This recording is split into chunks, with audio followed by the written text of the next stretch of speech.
இரு பெரும் உலக தலைவர்களான அமெரிக்க அதிபர் டொனால்ட் ட்ரம்ப் மற்றும் ரஷ்ய அதிபர் விளாடிமிர் புட்டின் நீண்ட இடைவெளிக்கு பிறகு நேரில் சந்தித்து பேசியுள்ளனர்.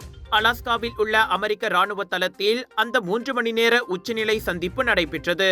அச்சந்திப்பு மிகவும் பயனுள்ள மற்றும் பரஸ்பர மரியாதை மிக்கதாக இருந்ததாக பின்னர் நடைபெற்ற கூட்டு செய்தியாளர் சந்திப்பில் இருவரும் கூறிக்கொண்டனர். ஆனால் யுக்ரைன் போருக்கு முற்றுப்புள்ளி வைக்கும் எந்த இறுதி உடன்பாடும் எட்டப்படவில்லை.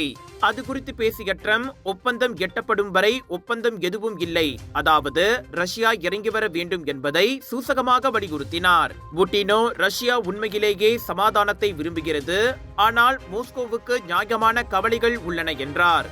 முக்கிய அம்சங்களில் சில ஒத்துப்போனாலும் சில தீர்க்கப்படாத விஷயங்கள் இன்னும் இருக்கின்றன என்பதை அவர் சுட்டிக்காட்டினார். எது எப்படி இருப்பினும் இச்சந்திப்பு சமாதானத்திற்கு வழிவகுக்கும் என இருவரும் நம்பிக்கை தெரிவித்தனர். என்றாலும் யுக்ரைன் விவகாரத்திற்கு ஒரு தீர்க்கமான தீர்வு எட்டப்படாமலேயே இச்சந்திப்பு நிறைவு பெற்றது ஏமாற்றத்தை ஏற்படுத்தியுள்ளது.